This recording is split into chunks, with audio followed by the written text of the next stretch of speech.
ನಾಡಿನ ಸಮಸ್ತ ಜನತೆಗೂ ಹಾಗೂ ಶಾಂತಿನಾಥ್ ಹೋಲ್ಸೇಲ್ ಬಜಾರ್ನ ಎಲ್ಲ ಗ್ರಾಹಕರಿಗೂ ಸಿಬ್ಬಂದಿಗಳಿಗೂ ದೀಪಾವಳಿ ಹಬ್ಬದ ಹಾರ್ದಿಕ ಶುಭಾಶಯಗಳು.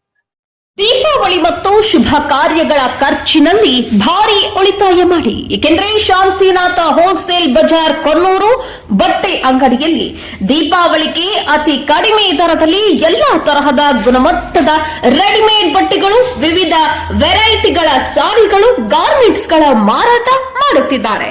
ಮತ್ತೇಕೆ ತಡ, ಇಂದೇ ಭೇಟಿ ಕೊಡಿ, ಬಟ್ಟೆ ಖರೀದಿಸಿ, ಭಾರಿ ಗಿಫ್ಟ್ ಪಡೆಯಿರಿ. ಆಫರ್ ದೀಪಾವಳಿಗೆ ಮಾತ್ರ. ಪ್ರಥಮ ಬಾರಿಗೆ ಕಿತ್ತು ಕಾಗ್ದೆಯಲ್ಲಿ ಪ್ರಾರಂಭ ಮಾಡ್ತೇವೆ. ನಂತರ 3 ದಿವಸದ್ದು ಕಿತ್ತೂರಿನಲ್ಲಿ ಉತ್ಸವವನ್ನು ಮಾಡ್ತೇವೆ. ಇದು ಪ್ರತಿ ವರ್ಷ ನಡೆಯುವಂಥ ಒಂದು ಕಾರ್ಯಕ್ರಮ, ನಮ್ಮ ಜಿಲ್ಲೆಗೆ ಹೆಮ್ಮೆ ಇರುವಂಥ ಒಂದು ಕಾರ್ಯಕ್ರಮ ಅಷ್ಟೇ.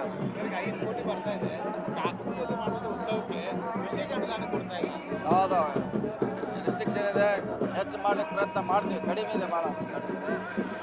ಮೈಸೂರು ಮಾದರಿಯಲ್ಲಿ ಮಾಡಬೇಕು ಎಲ್ಲ ಮಾಡ್ತಾ ಕಿತ್ತೂರಲ್ಲಿ ಮಾಡ್ಲಿಕ್ಕೆ ಪ್ರಯತ್ನ ಮಾಡ್ತಾ ಇದ್ವಿ. ಆದರೆ ಮೈಸೂರು ಮಾದರಿಯಲ್ಲಿ ಮಾಡ್ಲಿಕ್ಕೆ ಆಗೋಲ್ಲ, ಅದಕ್ಕೆ ಭಾಳ ದೊಡ್ಡ ಪ್ರಮಾಣದಲ್ಲಿದೆ.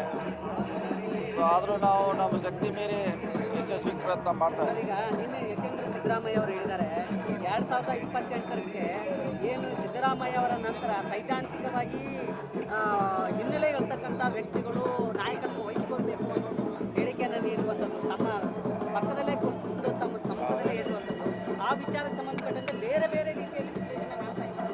ತಾವು ಸಿದ್ದರಾಮಯ್ಯ ಅವರ ಉತ್ತರಾಧಿಕಾರಿ ಇದಾಗ್ತಾ ಇದೆ. ಅದು ಪಕ್ಷ ನಿರ್ಧಾರ ಮಾಡಬೇಕು. ನಾವು ಯಾರು ಅವರ ತಮ್ಮ ವೈಯಕ್ತಿಕ ಅಭಿಪ್ರಾಯವನ್ನು ಹೇಳಿದ್ದಾರೆ, ಆದರೆ ಅಂತಿಮವಾಗಿ ಪಕ್ಷ ಶಾಸಕರು ತೀರ್ಮಾನ ಮಾಡಬೇಕು. ಅದನ್ನು ಭಾಳ ದಿನಗಳಿದೆ, ಕಾದು ನೋಡೋಣ.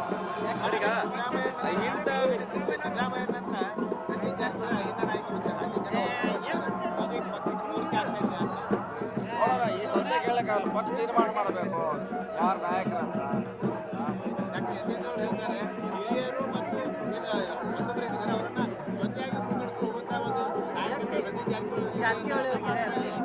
ಅಲ್ಲ, ಅದು ಮಾಡೋಂಥ ಪ್ರಯತ್ನ ಮಾಡ್ತಾ ಇದ್ವಿ, ಎಲ್ಲರ ಜೊತೆಗೂಡಿ ಹೋಗುವಂಥ ಪ್ರಯತ್ನ ಮಾಡ್ತೀವಿ. ಅಂತಿಮವಾಗಿ ಪಕ್ಷ ಮುಖ್ಯ. ನಾವು ಅಹಿಂದ ಹೋರಾಟದ ಮೂಲಕ ರಾಜಕಾರಣಕ್ಕೆ ಬಂದವರು, ಅಂದರೆ ಸಂಪೂರ್ಣವಾಗಿ ಸಿದ್ದರಾಮಯ್ಯ ಅವರ ಜೊತೆ ಅಹಿಂದ ಹೋರಾಟದಲ್ಲಿ ಸಕ್ರಿಯವಾಗಿ ಪಾಲ್ಗೊಂಡವರು, ಜೊತೆಗೆ ಅವರು ಮುಖ್ಯಮಂತ್ರಿ ಆದರೂ ಸಹಿತ ತಾವು ಅಹಿಂದ ಹೋರಾಟವನ್ನು ಮುನ್ನಡೆಸ್ಕೊಂಡು ಹೊಂಟಿದ್ದೀರಿ. ಅಂಥ ಸಂದರ್ಭದಲ್ಲಿ ಆ ವಿಚಾರಕ್ಕೆ ಸಂಬಂಧಪಟ್ಟಂತೆ ಅಹಿಂದ ನಾಯಕತ್ವದ ವಿಚಾರಕ್ಕೆ ಸಂಬಂಧಪಟ್ಟಂತೆ ಅಲ್ಲ, ಅಹಿಂದ ನಾಯಕತ್ವ ಇದ್ದೇ ಇದೆ, ಪ್ರಶ್ನೆ ಅಲ್ಲ.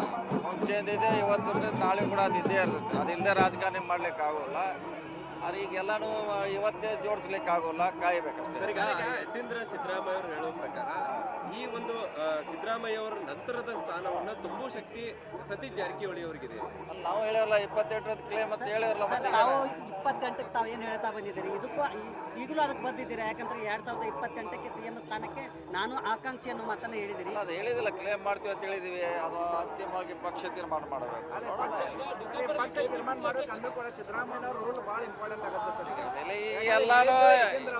ಎಲ್ಲಾನು ಇವತ್ತು ಕಾಗ್ದೆಯಲ್ಲಿ ನಿರ್ಣಯ ಮಾಡ್ಲಿಕ್ಕೆ ಆಗೋಲ್ಲ. ಇನ್ನೂ 30 ತಿಂಗಳಿದೆ, ನಂತರ ಏನೇ ಬೆಳವಣಿಗೆ ಆಗತ್ತೆ, ಪಕ್ಷ ಶಾಸಕರು ಹವಾಮಾನ ವಾತಾವರಣ ಮೇಲೆ ಎಲ್ಲ ಡಿಪೆಂಡ್ ಆಗತ್ತೆ. ಮಹತ್ವ ಪಡೆದಿದೆ ಅಂದ್ರೆ ಸಿಎಂ ಅವ್ರ ಮಗನೇ ಹೇಳಿರುವಂತ ಕಾರಣಕ್ಕಾಗಿ ಬಹಳಷ್ಟು ಮಹತ್ವ ಪಡೆದಿರುವಂತ ಅದೇನ್ರಿ ಚರ್ಚೆ ಆಗಿದೆ ಸರ್ ಆ ರೀತಿ. ಹೇಳಿದ್ದಕ್ಕೂ ಅಷ್ಟೇ ಮಹತ್ವ ಬರಂಗಿಲ್ಲ. ಈಗ ನೋಡಿ, ಅವ್ರು ಹೇಳಿದ ವೈಯಕ್ತಿಕ ಅಭಿಪ್ರಾಯ ತಿಳಿದೇನೆ, ಎಲ್ಲರೂ ಹೇಳಲಿಕ್ಕೆ ಸ್ವತಂತ್ರ ಇದ್ದಾರೆ, ಅಧಿಕಾರ ಇದೆ, ಹೇಳಿದ್ದಾರೆ ಅಷ್ಟೇ. ಅದು ಮುಂದಿನ ಕಾದು ನೋಡೋಣ ಅಷ್ಟೇ. ಇಲ್ಲ, ಅದು ಯಾವುದು ಗೊತ್ತೇ ಇಲ್ಲ ನಮ್ಗೆ. ಕಾಂಗ್ರೆಸ್ ಪಕ್ಷವನ್ನು ಕೂಡ ಮುನ್ನಡೆಸುವ ಶಕ್ತಿ ಸಿದ್ದರಾಮಯ್ಯ ಅವರಿಗಿದೆ ಅನ್ನುವಂಥದ್ದನ್ನು ಕೂಡ ಹೇಳಿರುವಂಥದ್ದು. ನೋಡೋಣ, ಕಾದು ನೋಡೋಣ, ಸದ್ಯ ಎಲ್ಲ ಹೇಳಲಿಕ್ಕೆ